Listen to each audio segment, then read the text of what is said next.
There are a lot of ways to save tomato seeds. Some people prefer to do it one way versus the other. Some people swear that there's only one way, their way to save tomato seeds. Today I'm just here to show you, to share with you how I have been saving seeds from the tomatoes that I grow successfully for the last 4 years.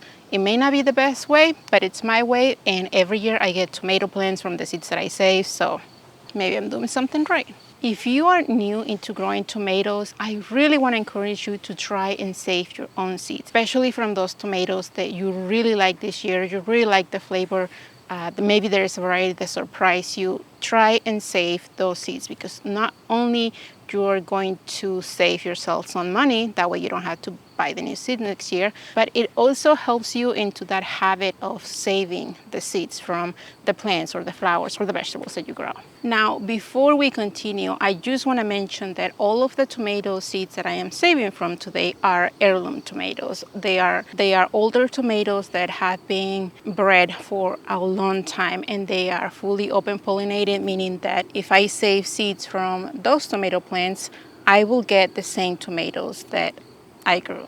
Now you gotta be careful, because if you are new to growing tomatoes, you may have a hybrid plant, and if you save tomato seeds from a hybrid tomato, more than likely you are not going to get the same tomato. You might get one of the mother plants. A hybrid tomato is just a combination of two different tomatoes that came together and make the tomato that you have now. Now, it doesn't mean that you're not going to get tomatoes. You will get tomatoes, but they're going to be a different kind, maybe a different color, maybe a different size or taste.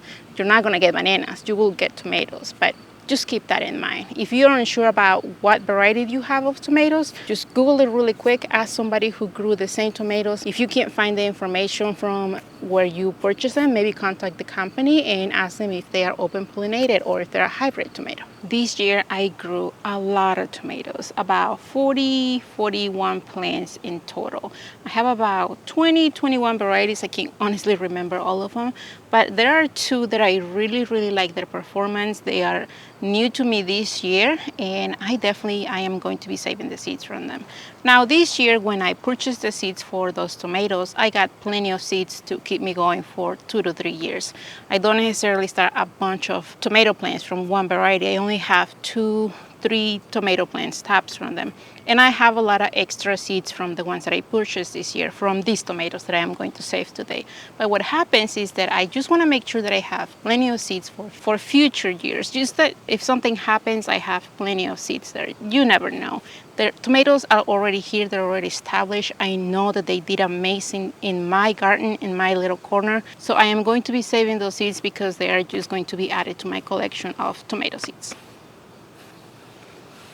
Now you might say, well, Roxana, you already have seeds and you know that these tomatoes do well in your garden. Why don't you just keep buying the same seeds over and over?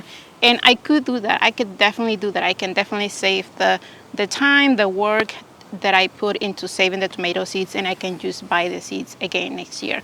But I already have the tomato plants here. I know that these tomatoes that I am growing in my garden have not been touched by any pesticides. They don't have any chemicals added to them. They are as clean as they can be growing in my raised bed. So I know that those seeds coming from these tomato plants are going to be just the best seeds that I can get. And I'm not sure that I can say that 100% from the seeds that I buy online. Once you find out that your tomatoes, the plants that you grew, are open pollinated, and that you will get more than likely the tomatoes that you are growing again if you save the seeds, the first tip that I'm going to give you is to choose the best tomato from that plant and just to let it ripe as much as you can, to the point where it's almost not even usable.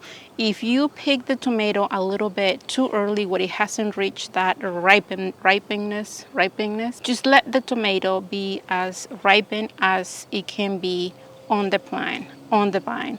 If you pick the tomato when it's just starting to turn, when it's just starting to change color, you may reduce the chances of those seeds to have a great germination rate. I'm not saying that you're not going to have viable seeds, but the germination rate may not be the best.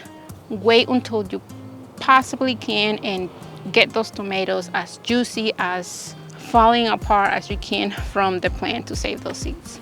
This variety that I have here is Rebel Starfighter, and these tomatoes right now are very, very juicy.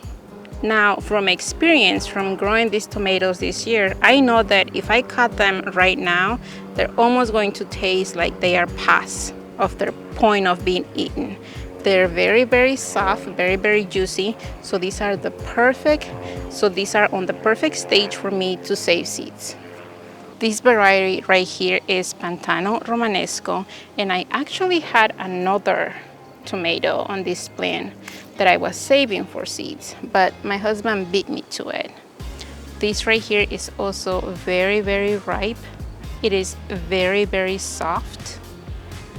I could probably still use it in the kitchen for some salsa, but it's definitely getting to the point where it cannot be used.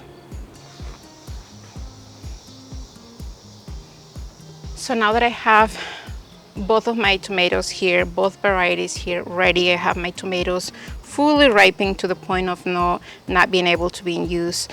I am going to get 2 containers. It doesn't matter what kind of containers there are, something where you can hold water. And then I'm going to scoop the seeds out of these tomatoes. Now, like I said, there are a lot of ways, there are a lot of techniques that people use in order to save their tomato seeds. This is just the one that works for me. Let me get a knife. Let's start with the Rebel Starfighter. By the way, I'm going to grab some tags here in a minute because I'm going to forget which one is which.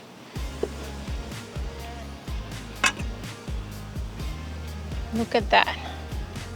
Look at that beautiful, beautiful tomato. I feel like this is a paste tomato. It doesn't say on the description, but this guy has barely any seeds. Look at that. I love this tomato.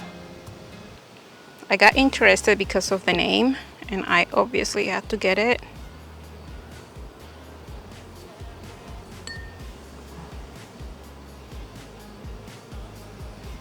And now Pantano Romanesco. Look at that.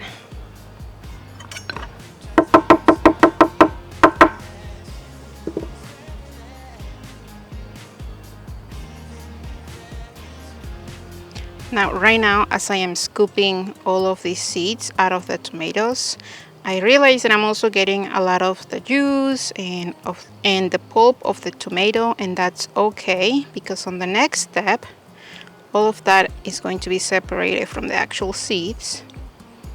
So I'm not worried at all. So now that I have the seeds here separated, I have my Rebel Starfighter and my Pantano Romanesco, and like I said, I have the juice, the pulp from the tomato, and I am completely not worried about it right now because I am going to add some water to this.